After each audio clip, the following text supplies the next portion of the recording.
پر آ جاتا ہے. نہیں دیکھو ایسی بات نہیں ہے, وہ اس لیے کہ آل آف سڈن یہ ایک مذہبی ختم نبوت والا ایشو آیا تھا, تو یہ ایک کارنر سٹون لیتا ہے. کوئی ایشو جو ہے وہ ختم نبوت کو سبڈو نہیں کر سکتا. اگر آپ ختم نبوت کیا تو ہم تو سوچ ہی نہیں سکتے. اللہ نہ کرے کہ ملک میں کوئی ایسا ایشو دوبارہ ہو, لیکن وہ ختم نبوت والا ہے میٹر جو ہے نا وہ بہت زیادہ تھا.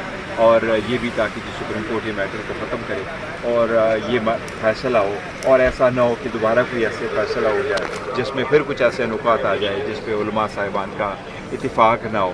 تو اس لیے یہ ایک خان صاحب سے کیا گفتگو ہوئی ہے سر؟ آج ملاقات ہوئی ہے؟ نہیں, میں آج ملاقات نہیں ہوئی, ہماری بہت ساری میٹنگز چل رہی تھی. جن وکلا اور سیاسی رہنماؤں کی ملاقات ہوئی, انہوں نے کہا خان صاحب سرپرائز دینے جا رہے ہیں 8 سپتمبر کو, بڑے بڑے اعلانات کرنے والے ہیں. کون سے ایسے سرپرائز آپ کے پاس ہیں اس وقت؟ نہیں, میرے پاس ابھی کوئی سرپرائز ایسے نہیں آئے, لیکن ہم انشاءاللہ تعالیٰ اپنا جلسہ کریں گے. 8 تاریخ کو کریں گے, پرامن جلسہ ہوگا, بہت بڑا جلسہ ہوگا. خان صاحب کی آزادی کے لیے ہوگا, اس ظلم کے خلاف ہوگا, ناانصافیوں کے خلاف ہوگا, اور یہ جو زیادتیاں ہو رہی ہے ملک اس کے خلاف ہوگا. پارٹی متفق ہو چکی ہے, بیٹھ گیا, اس کے باوجود جلسہ ہوگا. کون اگر آگے فیض آباد آ کے بیٹھ گیا تو اس کے باوجود جلسہ ہوگا. ہمارا جلسہ انشاءاللہ ہوگا. پارٹی متفق ہو چکی ہے, سب لوگ پارٹی دیکھو متفق ہے, پہلے بھی متفق. پی ٹی آئی نے مخالفت کی تھی, تو آپ کو نہیں لگتا کہ اب جو صورتحال بنتی جا رہی ہے دیکھو عزم استحکام پہ ہم ابھی بھی مطالبہ کریں گے. عزم استحکام پہ مخالفت کی بات نہیں کی ہم نے. عزم استحکام کے سب سے پہلے یہ کہا تھا کہ پارلیمان کو آپ اعتماد میں لے لیں, آپ پارلیمان کو پہلے آ کر کی بریفنگ دے دیں. آج تک پارلیمان کو بریفنگ نہیں دی گئی. پارٹی میں آپ نے بریفنگ دی جلسے کے حوالے سے, کیا بریفنگ تھی اور لوگوں کے سوالات کیا تھے؟ کیا کسی خاص شخصیت کی دیکھو یہ تھرڈ ٹائم میں نے بریفنگ دی ہے. بالکل میں نے پولیٹیکل کمیٹی کو بھی بریفنگ دی تھی, پھر پارلیمنٹری پارٹی میں جو ممبران صاحبان ہمارے موجود نہیں تھے, جو موجود تھے ان کو بریفنگ دی. آج فل پارلیمنٹری پارٹی کو بھی یہ بھی بریفنگ دی تھی. جو کانسٹیٹیوشنل امینڈمنٹ ہے اس سے ریلیٹڈ بھی بریفنگ دی تھی.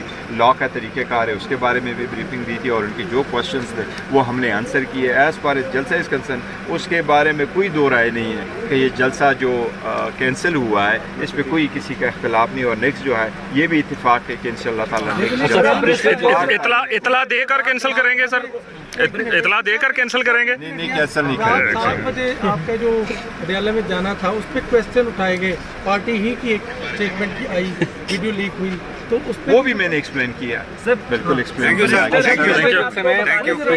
ذمہ داریاں پوری کر کے جو اسٹیٹ کی اور حکومت کی ہے عوام کے لیے اس کو پورا کرنا. ایک طرف سر یہ کہا جاتا ہے کہ انٹیلیجنس ایجنسیز ہیں, کوئی بھی ہیں ملک کسی کے بھی, وہ باخبر ہوتی ہیں ہر چیز سے. تو کیا آپ کو لگتا ہے کہ بیرونی اگر مداخلت ہے تو اس کو کیوں نہ کاؤنٹر کیا گیا پہلے؟ یہ کاؤنٹر کرنے کی تو آپ مسلسل یہ ایک واقعہ تو نہیں ہے نا. یہ پچھلے تقریباً آپ 1.5-2 سالوں میں دیکھیں تو کئی ایسے واقعات مسلسل ہو رہے ہیں, اور کاؤنٹر انٹیلیجنس میں پھر ہمارے جو ادارے ہیں, ہمارے فوج ہو, پولیس ہے, ضلع انتظامیہ ہیں, حکومتیں, یہ سب اپنا کام تو کر رہی ہیں. اور ساتھ ساتھ لیکن میرے خیال سے پارلیمان کو بھی سنجیدگی دکھانی چاہیے, چاہے وہ پروونشل گورنمنٹ کی ہو یا وفاق میں ادھر ہو. ہمیں بلوچستان کو سیریسلی لینا چاہیے, بس بلوچستان کے مسائل کو سیریس لینا چاہیے. وہاں کے لوگوں کی جو پسماندگیاں ہیں ان کو یہ ہرگز میں نہیں کہوں گا کہ پسماندگیوں میں ہر ضلع بڑا مختلف ہے, لیکن یہ پچھلے تقریباً 2-3 سال کا جو پیریڈ گزرا ہے اس میں بڑا گیپ ڈیولپ ہوا ہے, اس کو فلفل کرنا. حالات نازک ہیں یقینی طور پہ, اور ان کو سنجیدگی سے گورنمنٹ دیکھ بھی رہی ہے. مزید دیکھنے کی بہت ضرورت ہے, کیونکہ پبلک کے لیے عوام کی سہولت, عوام کی سیکیورٹی ہماری اولین ترجیح ہے. اور ضلع انتظامیہ اور پولیس, آئیے ہم تقریباً بہت عرصے سے کہہ رہے ہیں کہ یہ بھی ہائی ٹائم ہے کہ بلوچستان کے لوگ, خاص کر سر جو کہ حکومتوں میں, ہمیں گورننس کو بہتر بنانی چاہیے. اگر ہم چیزوں کو اسی طرح نگلیکٹ کرتے رہیں گے تو حالات اور بھی خراب ہو سکتے ہیں. اب جہاں پہ ضلع انتظامیہ اور باقی سارے محکمے جو ہیں وہ کمزوری کی طرف اپنی کارکردگی کو دکھائیں گے, تو پھر ایسے ایسے عناصر آہستہ آہستہ اپنی جگہ بناتے ہیں. اور میرا خیال پولیس ہو, لیویز ہے, باقی ایڈمنسٹریشن ہے, ان کو نہ صرف چوکس رکھنا ہے بلکہ اپنے سارے اسٹیشنز کو فعال کرنا چاہیے.